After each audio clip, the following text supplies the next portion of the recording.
ठीक है बच्चों, अब आ जाओ क्वेश्चन नंबर 2 में।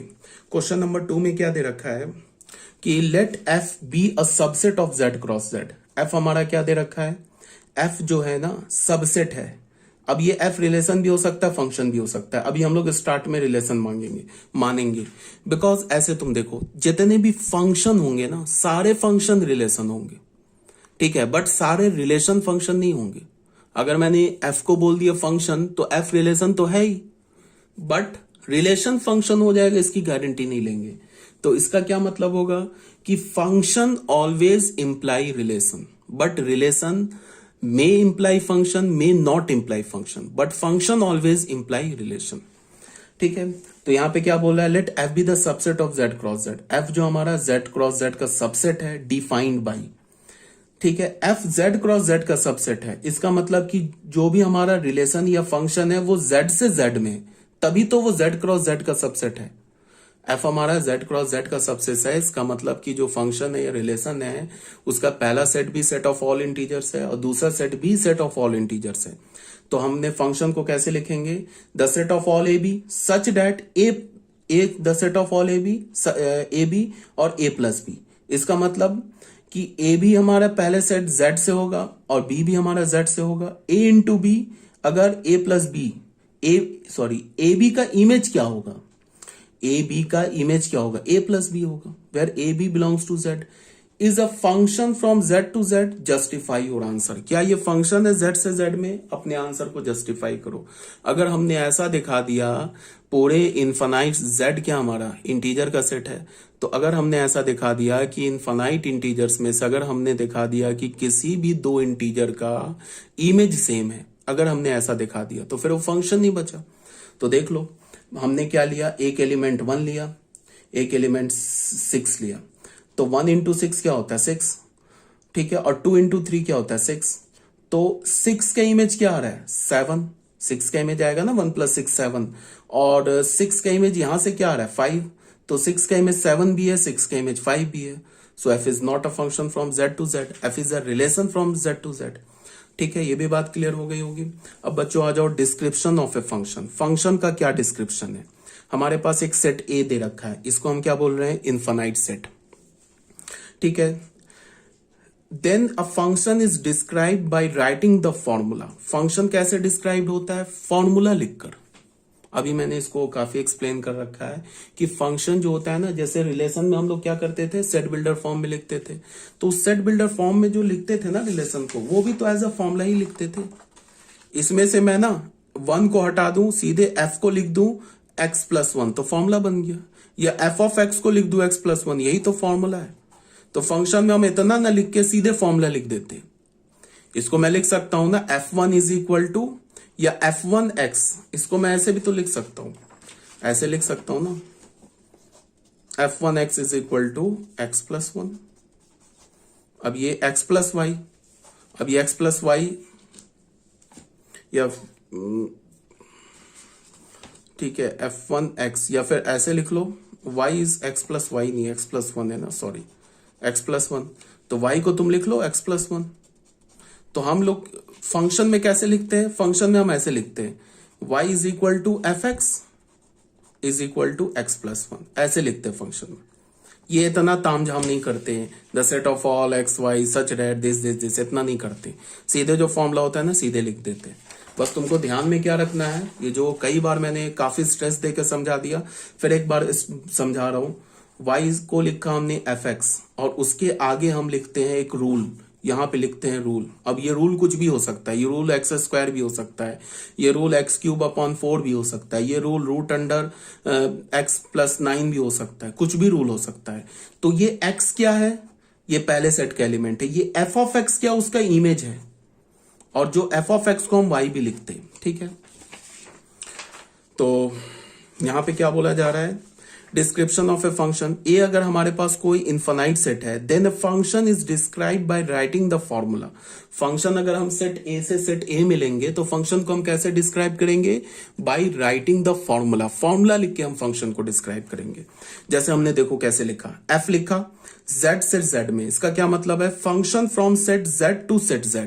z क्या हमारा सेट ऑफ ऑल इंटीजर्स, और फॉर्मूला क्या लिखा, एफ एक्स लिखा, यहां पे चाहो तो तुम वाई भी लिख दो, कोई दिक्कत नहीं है, यहां एफ एक्स को वाई लिख दो, ठीक है।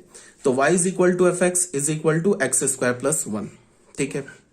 तो फॉर्मूला लिख दिया। इस फॉर्मूले में क्या होगा कि हम यहां इस पहले सेट का कोई इंटीजर यहां डालेंगे ना तो उसका इमेज मिल जाएगा, ठीक है। फिर हमने लिखा F R to R, set of all real number से set of all real number में फॉर्मूला क्या है, y is equal to F x is equal to E to the power x.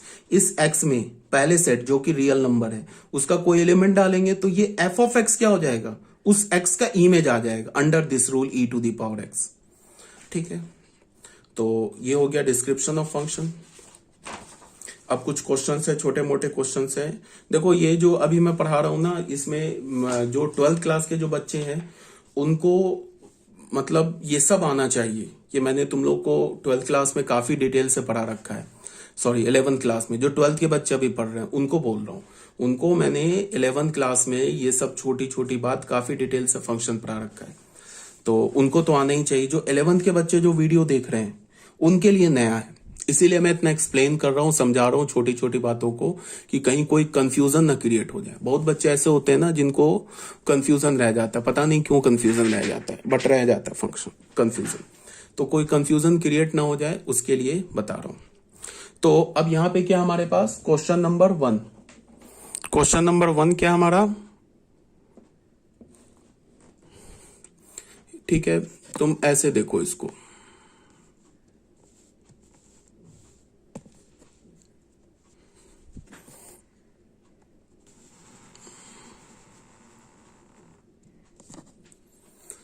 ठीक है बच्चों। क्वेश्चन नंबर 1 देखो, question number 1 में क्या है कि हमारे पास एक सेट ए दे रखा है। सेट ए में क्या है हमारे पास, -2, -1, 0, 1 एंड 2। सेट बी दे रखा है और ये रूल दे रखा है where f is a function. अब ये रूल दे रखा है, अब ये समझो आगे जितने भी पढ़ रहे हैं ना सब फंक्शन पढ़ रहे हैं हम लोग। F x is equal to x square, function A से बी में।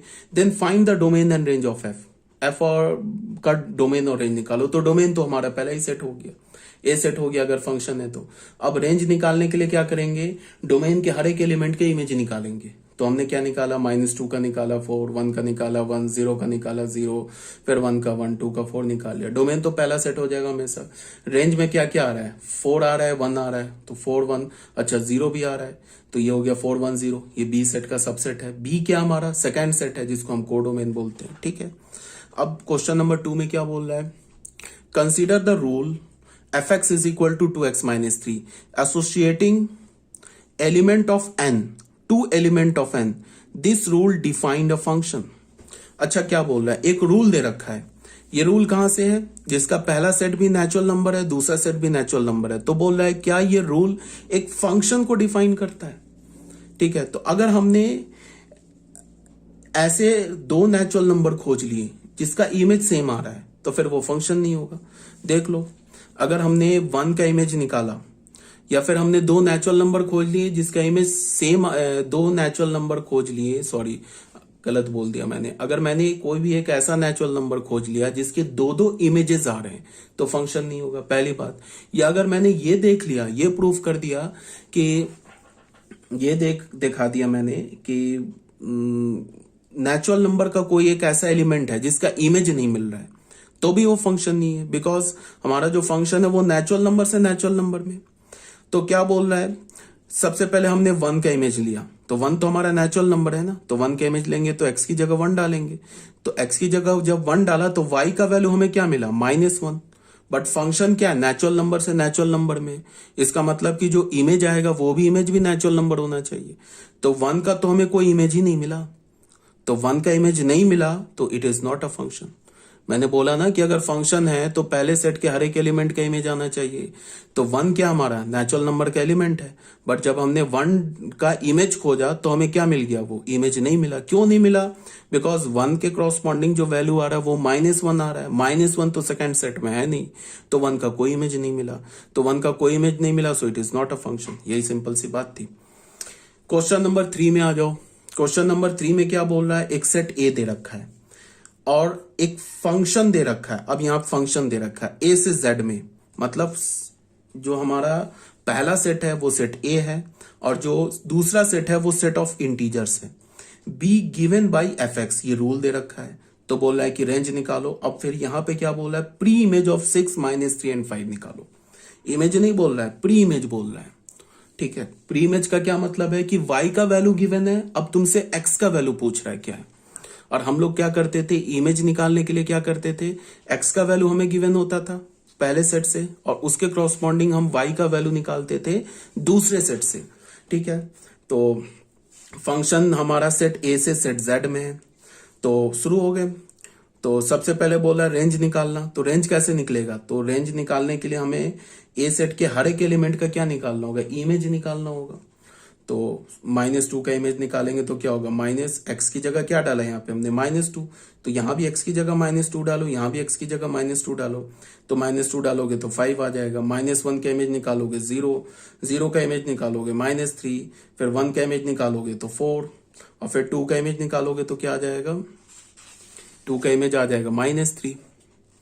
2 का इमेज आ रहा है हमें -3। ठीक है, तो ये हमने लिख दिया फंक्शन को ऑर्डर पेयर में, ये हो गया हमारा फंक्शन। अब अगर रेंज की बात होगी तो रेंज के लिए क्या करो, हर एक ऑर्डर पेयर के पास जाओ, उसका सेकंड एलिमेंट का सेट बना दो, तो वो रेंज हो गया।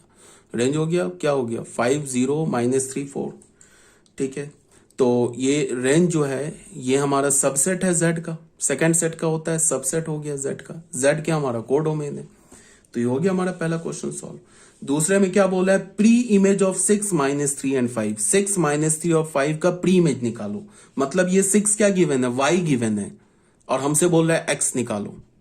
ठीक है, तो उसके लिए क्या बोला, हमने मान लिया कि let x be the pre image of 6। हमने मान लिया कि x जो है ना वो 6 का प्री इमेज है। तो इसका मतलब क्या है, फंक्शन में x रखेंगे तो 6 आ जाएगा। जैसा अगर मैं बोलूं ना कि 1 का प्री इमेज, 1 का इमेज 2 है, तो फंक्शन में 1 रखेंगे तो 2 आ जाएगा।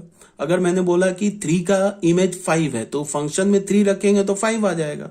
तो हमने 6 का प्री इमेज क्या मान लिया, x, तो फंक्शन में x रखेंगे तो 6 आ जाएगा। तो देखो f ऑफ x किसके इक्वल हो जाएगा, 6 के। अब f ऑफ x का फॉर्मूला क्या दे रखा है, ये क्वाड्रेटिक दे रखा है, यहां डाला 6 के इक्वल है। क्वाड्रेटिक को सॉल्व जब हमने किया तो हमें क्या मिल गया, x का वैल्यू 1 ± √10। तो x की वैल्यू हमें क्या मिली, 1 ± √10। और ये x कहां से आएगा, ये तो फर्स्ट सेट से आएगा। बट फर्स्ट सेट में देख लो ऐसा तो कोई एलिमेंट ही नहीं है, ऐसा तो कोई एलिमेंट ही नहीं है। फर्स्ट सेट का तो एलिमेंट -2 -1 0 1 2 है। इसका क्या मतलब हुआ, इसका ये मतलब हुआ कि 6 का कोई प्री इमेज एग्जिस्ट नहीं करेगा। तो तुरंत कोई जो इसमें होशियार बच्चा होगा बोलेगा कि अरे ये तो फंक्शन ही नहीं है। तो फिर उसको मैं बोलूंगा कि कहाँ मैंने बोला है कि सेकंड सेट के हर एक एलिमेंट का प्री इमेज एग्जिस्ट करना चाहिए, तो मैंने बोला ही नहीं है। फंक्शन के लिए मैंने क्या बोला कि फर्स्ट सेट के हर एक एलिमेंट का इमेज आना चाहिए। सेकंड सेट का तो कोई एलिमेंट छूट भी सकता है जिसका कोई प्री इमेज ना हो। ठीक है ना, तो 6 का कोई प्री इमेज नहीं आया, मतलब कि पहले सेट का जो एलिमेंट है ना वो पहले सेट का कोई भी एलिमेंट 6 से रिलेटेड नहीं है। ठीक है, आगे बात समझ में। फिर क्या बोल रहा है, -3 का प्री इमेज निकालो। तो फिर हमने मान लिया कि -3 का प्री इमेज x है, तो f ऑफ x क्या होगा, -3। तो f ऑफ x को -3 के इक्वल रखा, फिर ये क्वाड्रेटिक आ गया, -3 हो गया। यहां से क्या मिल गया हमें, 0,2। तो इसका क्या हुआ कि -3 के 2 प्री इमेजेस आ गए, एक तो 0 और 2। तो फिर इसमें कोई बच्चे को प्रॉब्लम होगा कि 2 कैसे आ गए, तब तो ये फंक्शन ही नहीं है। अरे प्री इमेज 2 आ सकता है, प्री इमेज तो एक एलिमेंट का 1000 भी आ सकता है तो भी वो फंक्शन हो जाएगा, बट इमेज एक आएगा, यूनिक आना चाहिए। तो -3 क्या हो गया, -3 के करस्पॉन्डिंग प्री इमेज 0,2 आ गया। इसका क्या मतलब है कि जो सेट ए है ना, ये सेट ए, इसका 0, ये 0 किससे रिलेटेड है, -3 से। ये तो -3 तो सेकंड सेट में होगा ना, तो 0 भी -3 से रिलेटेड है और 2 भी जो है वो भी -3 से रिलेटेड है अंडर द फंक्शन है। ठीक है, फिर हमने क्या किया, 5 का बोला प्री इमेज निकालो, फिर fx को 5 के इक्वल किया। तो fx को जब हमने 5 के इक्वल किया तो फिर ये क्वाड्रेटिक आ गया, तो यहां से हमें क्वाड्रेटिक का वैल्यू क्या मिला, 4 and -2। ठीक है, तो 4 जो है ना वो सेट ए का तो एलिमेंट है नहीं, देख लो 4 तो सेट ए का एलिमेंट नहीं है। प्री इमेज जो आएगा वो तो सेट ए में से आएगा ना, तो 4 तो है नहीं। -2 है, तो इसका क्या मतलब हो गया कि 5 का प्री इमेज -2 हो गया। ठीक है, इसका मतलब कि -2 का इमेज 5 हो गया। बहुत बोल दिया। प्री इमेज ऑफ 5 इज -2, तो ये तो बात आ गई समझ में। अब आ जाओ बच्चों इक्वल फंक्शंस। इक्वल फंक्शन हम किसे बोलते हैं? देखो, दो फंक्शन इक्वल कब होता है? जब पहला सेट इक्वल हो दोनों फंक्शन का, दूसरा सेट इक्वल हो दोनों फंक्शन का। और बात को सुनो, मैंने बोला कि एक फंक्शन एफ ले लिया और एक फंक्शन जी ले लिया। जनरली फंक्शन को एफ, जी, एच, फाई, साई इस सब से रिप्रेजेंट करते हैं। तो एक फंक्शन मैंने एफ ले लिया, दूसरा फंक्शन मैंने जी ले लिया। तो मैं क्या बोल रहा हूं कि एफ फंक्शन और जी फंक्शन इक्वल कब होगा? पहला कंडीशन, एफ फंक्शन का डोमेन और जी फंक्शन का डोमेन इक्वल होना चाहिए।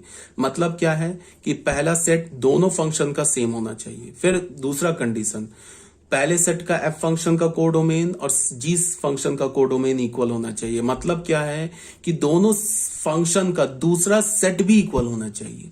ये इतना सफिशिएंट नहीं है फंक्शन को इक्वल करने के लिए, इतना सफिशिएंट नहीं है। अब तीसरा कंडीशन बोल रहा हूं, उसको सुनो। पहले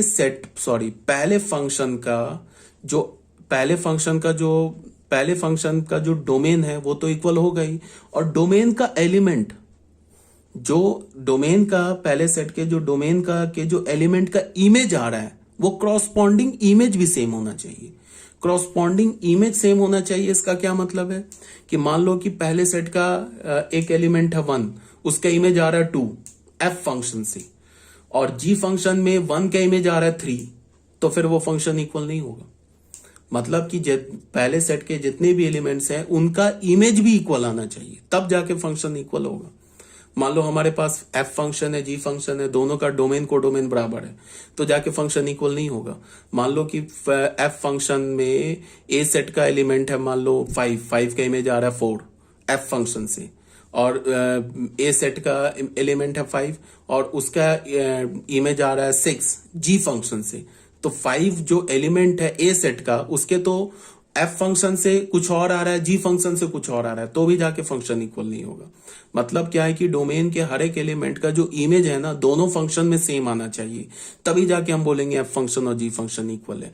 पहला कंडीशन डोमेन सेम, दूसरा कंडीशन कोडोमेन सेम, तीसरा कंडीशन कि डोमेन के हर एक एलिमेंट का जो इमेज होगा under both the functions should be same, तब जाके फंक्शन इक्वल होगा। इसी बात को लिखा हुआ है, two functions f and ji are said to be equal if domain of f is equal to domain of g. Domain f का और डोमेन जी का इक्वल होना चाहिए। फिर क्या होगा, codomain of f is equal to codomain of g. इस domain बोलने का मतलब पहला सेट इक्वल, दूसरा सेट इक्वल। अब ये थर्ड कंडीशन लिखा है, एफ एक्स क्या है, वाई है, जी एक्स क्या है, वाई, तो दोनों का वाई भी इक्वल होना चाहिए। किस पर, एक्स पर। ये बात को समझो ध्यान से। यहां क्या लिखा है, f x is equal to ji x for every x belonging to their common domain. अब अगर दोनों का डोमेन सेम है तो एफ एक्स और जी एक्स भी इक्वल होना चाहिए, मतलब कि दोनों का इमेज भी सेम होना चाहिए हर एक एक्स के लिए। पहले सेट के लिए एफ से जो इमेज आएगा वही इमेज जी से भी आना चाहिए हर एक एलिमेंट के लिए, तभी जाके फंक्शन क्या होगा, इक्वल होगा। तो F x is equal to ji x for every x belonging to their common domain. If two function F and ji are equal then we write F is equal to G. अगर दो function equal होगा तो हम क्या बोलेंगे, F को जी के equal लिखेंगे। क्वेश्चन नंबर 1 में आ जाओ। सेट ए दे रखा है, सेट बी दे रखा है, एक फंक्शन ए से बी में है, क्या है, ये फंक्शन गिवन है। दूसरा फंक्शन भी ए से बी में है, क्या है, ये फंक्शन गिवन है। Then find whether F is equal to G और नॉट। ठीक है, तो एफ भी फंक्शन ए से बी में है, जी भी फंक्शन ए से बी में है, तो दोनों फंक्शन का पहला सेट इक्वल हो गया, दोनों फंक्शन का दूसरा सेट इक्वल हो गया। इतना सफिशिएंट नहीं है, दोनों फंक्शन को इक्वल बोलने के लिए इतना सफिशिएंट नहीं है। अब हमें देखना होगा कि एफ फंक्शन से जो ए का जो इमेज आ रहा है और जी फंक्शन से जो ए के क्रॉसपॉन्डिंग एलिमेंट्स का इमेज आ रहा है, क्या वो इमेज भी सेम है। अगर इमेज भी सेम हो गया तब तो फंक्शन होगा, इमेज सेम नहीं हुआ फंक्शन नहीं होगा। तो देखो, डोमेन एफ डोमेन जी, डोमेन को डोमेन एफ को डोमेन जी। ठीक है, अब F1 क्या आएगा, अंडर दिस फंक्शन क्या आएगा, यहां 1 डालेंगे तो क्या आ जाएगा 3, और 1 का इमेज जी फंक्शन से क्या आएगा, यहां 1 डालो तो भी 3 आ गया। तो 1 का इमेज एफ फंक्शन से निकाला, 1 का इमेज जी फंक्शन से निकाला, इक्वल आ गया। ठीक है, अब 2 का निकालते हैं। 2 का इमेज एफ फंक्शन से क्या होगा, 4 + 2 6, और 2 का इमेज जी फंक्शन से क्या होगा 6, तो 2 का भी इमेज 6 आ गया।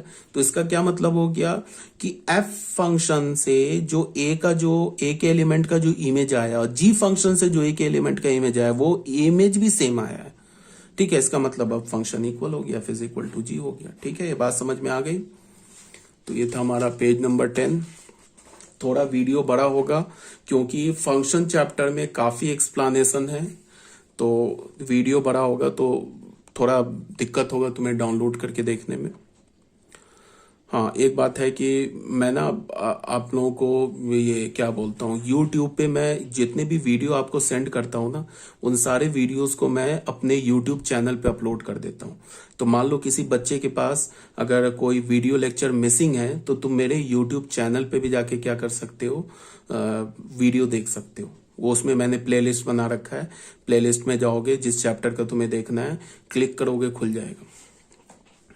तो इसको थोड़ा ध्यान में रखना। अगर मान लो कि तुम्हारे पास कोई वीडियो मिसिंग है, या फिर अगर तुम्हें प्रॉब्लम आ रही है कि बहुत सारे वीडियोस आ रहे हैं, तुम्हारा स्टोर नहीं कर पा रहे हो, तुम्हारा मोबाइल फुल हो गया, या फिर तुम्हारे पास एक्सटर्नल हार्ड डिस्क नहीं है जिसमें तुम्हें स्टोर नहीं कर पा रहे, तो कोई टेंशन नहीं लेना है। पीडीएफ के लिए तो कोई बहुत बड़ा साइज होता नहीं, एक पीडीएफ 2-4 MB का होता है, तो पीडीएफ तो स्टोर कर सकते हो। ठीक है, उसके बाद भी अगर तुमने पीडीएफ, मैंने क्या बोल रखा है कि तुम्हें पीडीएफ के लिए एक नोटबुक बनानी है जिसपे तुम पीडीएफ लिखोगे। अगर तुमने पीडीएफ कॉपी कर रहे हो, मेरी बात मान के, अगर तुम पीडीएफ 11th क्लास के बच्चों के लिए स्पेशली बोल रहा हूँ, 12th वाले बच्चे अगर पीडीएफ नहीं भी कॉपी करें, क्योंकि 12th वाले बच्चे मैच्योर हो जाते हैं, 11th क्लास के जो बच्चे होते हैं उनके लिए स्पेशली बोल रहा हूँ, बेटा पीडीएफ को लिखो, एक नोटबुक में लिखोगे बहुत फायदा होगा। वीडियो है ना, मूवी की तरह देखोगे कुछ नहीं सीखोगे। जब तक हाथ नहीं चलता है ना, तब तक मैथ्स में जब तक हाथ नहीं चलेगा तब तक क्वेश्चन नहीं होगा सॉल्व। तुमको मैं किसी एक क्वेश्चन को वीडियो के थ्रू तुम्हें लाख बार मैं एक्सप्लेन कर दूं, अगर तुम उस क्वेश्चन को खुद से लिख के नहीं सॉल्व करोगे तो अगर वही सेम क्वेश्चन एग्जाम में आ गया नहीं सॉल्व कर पाओगे। तो पीडीएफ को के लिए तो कोई प्रॉब्लम नहीं है। अगर 11th के बच्चे हैं वो पीडीएफ लिख रहे हैं अपने नोटबुक में, तो पीडीएफ उनका मिसिंग भी हो गया तो कोई प्रॉब्लम नहीं है। ठीक है, वीडियो के लिए क्या बोल रहा हूँ कि वीडियो के लिए स्टोर तुम नहीं कर पाते तो यूट्यूब चैनल पे देख लो। और अगर तुम्हारा कोई पीडीएफ और या वीडियो मिस हो गया है तो तुम जब हमारी क्लास होती है ऑनलाइन उस समय बता दो, मैं तुम्हें तुरंत सेंड कर दूंगा, क्योंकि मेरे पास मेरे लैपटॉप पे सब रहता है, जितने पीडीएफ और वीडियोस हैं। मुझे कुछ नहीं करना, अगर मेरे पास एक तो ओरिजिनल फॉर्म में भी वीडियो है, अगर मुझे कुछ करना नहीं, यूट्यूब से डाउनलोड करूंगा 2 मिनट में, 1 मिनट भी नहीं लगेगा, डाउनलोड करूंगा तुम्हें 30 सेकंड में सेंड कर दूंगा। तो अगर तुम्हारे पास कोई वीडियो मिस है तो उसका नंबर लिख के सेंड कर दो, मैं सेंड कर दूंगा। या अगर तुम प्रॉब्लम हो रही है स्टोरेज में तो तुम डायरेक्ट जाके यूट्यूब पे देख लो। अगर सब्सक्राइब कर लोगे मेरे चैनल को तो उसमें बेनिफिट क्या होगा, जैसे ही मैं उस पर अपलोड करूंगा तुम्हें नोटिफिकेशन मिल जाएगा। ठीक है, तो यहाँ पे क्या मैं बोल रहा हूँ कि क्वेश्चन नंबर 2 में आ गया। फंक्शन हमारा क्या दे रखा है, बात को सुनो ध्यान से। फंक्शन दे रखा है r-2, मतलब पूरा रियल नंबर नहीं लिया है, ऑल रियल नंबर से 2 को हटा दिया है, तो ये हमारा r-2 पहला सेट हो गया, ए सेट हो गया r-2, और जो दूसरा सेट बी है वो r हो गया। Be a function by fx is equal to, ये रूल दे रखा है, fx is equal to x²-4/x-2, और g क्या दे रखा है, r/r। Be defined by gx is equal to x+2। Find whether f is equal to g और not. हमें चेक करना है कि क्या हमारा फंक्शन जो है f और g इक्वल है या नहीं है। तो ये तो देख के ही बोल देंगे नहीं इक्वल है, इसमें इतना ये मैंने कैलकुलेशन कर रखा है, इसकी जरूरत भी नहीं है, बिकॉज जी फंक्शन का डोमेन क्या r, f फंक्शन का डोमेन क्या r-2। तो मैंने क्या बोला कि अगर दो फंक्शन इक्वल होगा तो उसका पहला सेट भी इक्वल होगा, बट यहाँ तो दोनों का पहला set that is domain equal ही नहीं है। तो अगर डोमेन इक्वल नहीं है तो उसका क्या मतलब हुआ, it is not a function. ठीक है, यहां तक तो कोई प्रॉब्लम नहीं होनी चाहिए अभी तक। देखो मैंने क्या एक्सप्लेन कर रखा है, एक्सप्लेनेशन में मैंने ये बोल रखा है कि fx किसके इक्वल है, fx हमारा x²-4/x-2। ठीक है, x2 के इक्वल नहीं है। ठीक है, तो देखो इसमें बोल रखा है ना x2 के इक्वल नहीं है, x कहां से आता है, पहले सेट से आता है, तो x बोल रहा है कि 2 के इक्वल नहीं है। तो अगर x 2 के इक्वल नहीं है, बात को सुनो ध्यान से, अगर x 2 के इक्वल नहीं है तो x-2 0 के इक्वल नहीं है। अगर तुम्हें बोल रहा हूं कि x2 के इक्वल नहीं है तो x-2 0 के इक्वल नहीं है। ठीक है, और यहां पे तुम ऑब्वियस ये बात देखो कि अगर तुमने x का वैल्यू 2 डाल दिया तब तो डिनोमिनेटर 0 हो जाएगा, ये एक्चुअल तो 0/0 के फॉर्म का आ जाएगा, विच इज नॉट डिफाइंड। तो x is not equals to 2, then x-2 is not equals to 0। अब हमने क्या किया कि fx को ना फैक्टर कर लिया, ए स्क्वायर माइनस बी स्क्वायर पे ले गए एक्स माइनस टू। अब देखो बच्चों, ये एक्स माइनस टू को हम बिल्कुल कैंसिल कर सकते हैं। कैंसिल करने के बाद हमने क्या बोला कि क्यों कैंसिल कर दिया, because x minus two is not zero. तो हम जीरो जीरो को तो न्यूमरेटर डिनोमिनेटर से नहीं कर सकते ना कैंसिल, ठीक है। तो एक्स माइनस टू जीरो नहीं है, तो एक्स माइनस टू जीरो नहीं है तो हम बिल्कुल कैंसिल कर सकते, कोई प्रॉब्लम नहीं है। तो हमने कैंसिल कर दिया, तो हमें क्या मिल गया, f x is equal to x plus two. अब देखो कुछ बच्चे यहां पे क्या बोलेंगे, ऐसे बोलेंगे, देखो अगर मैंने फंक्शन दिया ना, बात को सुनो ध्यान से, क्या लिखा है, x square minus four upon x minus to, ठीक है। फंक्शन क्या हमारा,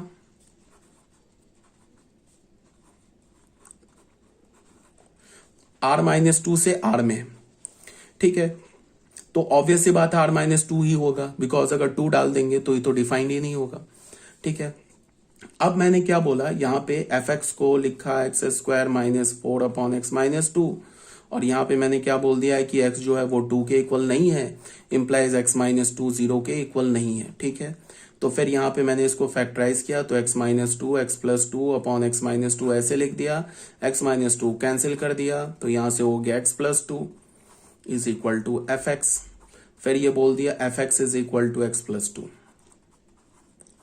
अब मेरी बात को सुनो, ये फंक्शन और ये फंक्शन क्या सेम फंक्शन लिखा है, तो बहुत बच्चे बोलेंगे यस, इसका आंसर है नो। देखो फंक्शन में क्या होता है कि अगर तुमने फंक्शन को मैनिपुलेट कर दिया ना तो फंक्शन चेंज हो जाता है। क्यों चेंज हो जाता है, क्योंकि इसको देखो, इस फंक्शन को देखो, इसका डोमेन आर माइनस टू है। अब अगर मैं इसको दिखाऊं और बोलूं कि इसका डोमेन क्या है, तो इसका डोमेन तो ऑल रियल नंबर है, इसके लिए तो कोई टू डालो तो कोई प्रॉब्लम नहीं है, बट यहां तो प्रॉब्लम है ना टू में, यहां तो कोई टू में प्रॉब्लम नहीं है, तो इसका डोमेन ऑल रियल नंबर है। तो अब क्या है कि मैं क्या बोलता हूं कि फंक्शन को अगर तुमने मैनिपुलेट किया तो उसका डोमेन चेंज हो जाएगा, डोमेन चेंज हो जाएगा तो फंक्शन चेंज हो जाएगा।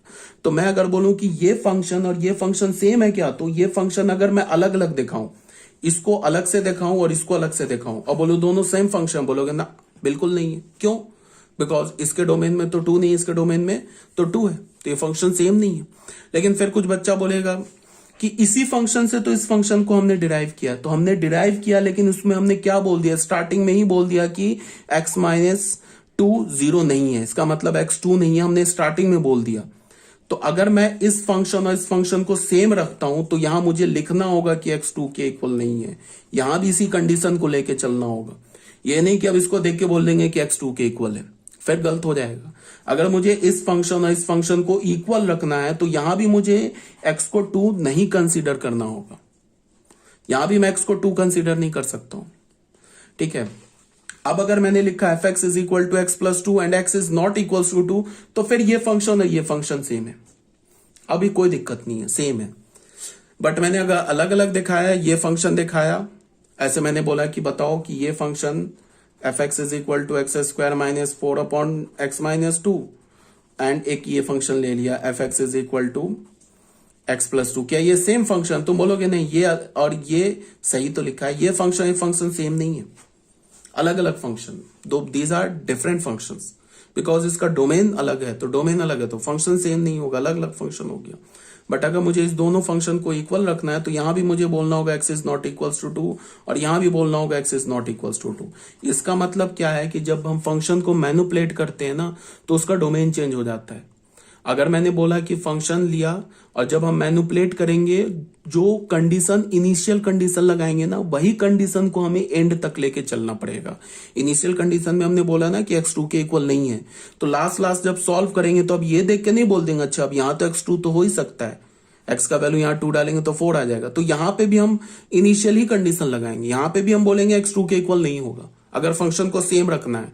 अगर मैंने इसको देख के बोल दिया x2 के इक्वल है तब तो ये दोनों ही फंक्शन अलग हो गया, ठीक है। यहां तक आ रही होगी बात समझ में मैं क्या बोलना चाह रहा हूं। तो fx क्या हो गया, यहां पे देखो सेम कंडीशन लेके चले x not equals to two, तो fx gx के इक्वल है for all x not equals to two, तो ठीक है। हाँ यहां पे क्या बोला जा रहा है, ये स्टेटमेंट देखो इंपॉर्टेंट है, क्या बोला जा रहा है कि एफ एक्स और जी एक्स इक्वल तो होगा, कब होगा, जब एक्स टू के इक्वल नहीं होगा। एक बात देखो यहां पे क्या है, छोटी छोटी बात है, इसको थोड़ा सा ना देख लो ध्यान से। यहां पे देखो क्या है, फिर से एक बार देखो, एफ एक्स क्या है, x square minus 4 upon x minus 2। यहां पे हमने स्टार्टिंग में क्या बोल दिया, एक्स जो है 2 के इक्वल नहीं है, तो एक्स माइनस 2 0 के इक्वल नहीं है। अब इसको हमने मैनिपुलेट किया तो हमें क्या मिल गया, एक्स प्लस 2 मिल गया, ठीक है। और जी एक्स फंक्शन क्या हमारा, जी एक्स भी एक्स प्लस 2 है, ध्यान से देखो। तो अब कुछ बच्चे क्या देख के बोलेंगे, अच्छा ये एफ एक्स है ये जी एक्स है, तो हाँ दोनों इक्वल है, ऐसे नहीं करेंगे। ये जी एक्स फंक्शन दे रखा है, बात को यहीं पे समझना है, ये गलती होती है। ये जी एक्स फंक्शन दे रखा है और ये एफ एक्स दे रखा है, तुम बोलोगे अच्छा इसी एफ एक्स को तो सॉल्व करके लाए, ये एक्स प्लस 2 आ गया, इसको जी एक्स लिख दिया और यहां से इंप्लाई कर दिया कि f x is equal to ji x, तो गलत हो जाएगा। ऐसे लिखेंगे गलत हो जाएगा, ये नहीं होगा। अब अगर तुम इस जी एक्स फंक्शन को देखो, जी एक्स फंक्शन क्या दे रखा है, जी एक्स फंक्शन है एक्स प्लस 2। हमारा एफ एक्स फंक्शन क्या आया, ये भी एक्स प्लस 2 आया, बट यहां पे एक इनिशियल कंडीशन लेके आया कि एक्स जो होगा वो 2 नहीं होगा। समझ रहे हो बात को। अब तुम देखो बात को, अगर तुम एक्स का वैल्यू 2 छोड़ दो, इसके लिए तो 2 होगा ही नहीं, बिकॉज हमने स्टार्टिंग में मना कर दिया ना कि एक्स 2 के इक्वल नहीं है, तो यहां भी एक्स 2 के इक्वल नहीं है, तो इसका मतलब इसमें तो हम 2 डाल ही नहीं सकते, इसमें 2 डाल सकते। अब कोई फिर बोलेगा कि सर डाल तो सकते हैं, 2 डालेंगे तो 4 आ जाएगा, तो मैं बोलूंगा कि अगर तुमने इसमें x का वैल्यू 2 डाल दिया तो इसका मतलब इस फंक्शन का डोमेन आ गया 2 डोमेन में आ गया, तो फिर ये फंक्शन बचा कहां, ये वाला फंक्शन, ये तो तुमने कोई दूसरा फंक्शन लिख दिया, ये तो तुमने क्वेश्चन का जो ओरिजिनल फंक्शन था उसी को हटा के अपने मन से एक फंक्शन दूसरा लिख दिया। तो इनिशियली कंडीशन में लिखेंगे x 2 के इक्वल नहीं है। अब तुम बताओ, अगर हमने x का वैल्यू 2 नहीं लिया तब जाके ये एफ एक्स और जी एक्स इक्वल हो जाएगा। मान लो एक्स का वैल्यू हमने 3 लिया, तो 3 लिया तो G3 और F3 इक्वल होगा। अगर हमने एक्स का वैल्यू 4 लिया, इस फंक्शन जी एक्स, उससे भी पहले जी फंक्शन का डोमेन क्या है, जी फंक्शन का R2R डोमेन है, ठीक है। जी एक्स कैसे डिफाइंड है, जी एक्स डिफाइंड है एक्स प्लस 2। एफ फंक्शन का डोमेन क्या है, R माइनस 2 से R डिफाइंड है। एफ एक्स कैसे डिफाइंड है, ये भी एक्स प्लस 2, तो इसके डोमेन में तो 2 है ही नहीं, इसके डोमेन में है 2, ठीक है। तो अब मैं ये बोल रहा हूं कि अगर तुम 2 को छोड़कर बाकी कोई भी एलिमेंट उठा लो, उसमें उसका इमेज सेम आएगा, एफ और जी से, दोनों से सेम आएगा। अगर मैंने एक्स का वैल्यू 3 लिया तो G3 और F3 सेम आएगा, अगर मैंने एक्स का वैल्यू 4 लिया तो G4 और F4 सेम आएगा। बट अगर हमने एक्स का वैल्यू 2 लिया तो यहां पे तो G2 तो 4 आ जाएगा, बट यहां पे F2 डिफाइन नहीं होगा, इसमें नहीं डालेंगे हम, यहां डालेंगे ओरिजिनल जो है, F2 डिफाइन नहीं होगा। तो मैं क्या लिख सकता हूं कि fx जो है ना, ये gx के इक्वल होगा, कब के लिए इक्वल होगा, for all x belongs to r minus 2 को छोड़कर अगर हम बाकी कोई भी डालें तो फिर fx और gx इक्वल हो जाएगा, ठीक है। But x is equal to 2 पर तो fx डिफाइंड ही नहीं है, gx डिफाइंड है, तो फंक्शन तो इक्वल नहीं होगा। हाँ, अब अगर मैं g फंक्शन का भी डोमेन ले लू ना, f से, सॉरी क्या लिख रहा हूं मैं, अगर g फंक्शन का भी मैं डोमेन ले लू ना, r माइनस 2 से 2 ले लू, सॉरी r ले लू, इसका भी डोमेन ले लू ये, और f फंक्शन का भी डोमेन अगर मैंने r माइनस 2 से r ले लू, तब जाके फिर fx और gx इक्वल हो जाएगा। अगर मैं g फंक्शन के डोमेन से भी 2 हटा दूं ना, तब fx और gx इक्वल हो जाएगा, ठीक है। वो समझ में आ रहा होगा। तो यहाँ पे ये बोल रहा है but fx and gx are have different domain, fx और gx का क्या है, डिफरेंट डोमेन है। तो डोमेन ऑफ f क्या लिखा, r minus 2, domain of g क्या लिखा, f is not equals to g। यहाँ पे ये क्या लिखा हुआ है उसको मैंने एक्सप्लेन कर दिया है, ये बात fx और gx इक्वल तो है, बट किसके लिए इक्वल है, 2 को छोड़ के बाकी के लिए इक्वल है। तो अगर मैंने g फंक्शन के डोमेन से भी 2 हटा दूं ना, तो f और g का डोमेन भी इक्वल हो जाएगा, को डोमेन भी इक्वल हो जाएगा, और फॉर्मूला भी इक्वल हो जाएगा, तो फिर जाके fx और f फंक्शन और g फंक्शन इक्वल हो जाएगा।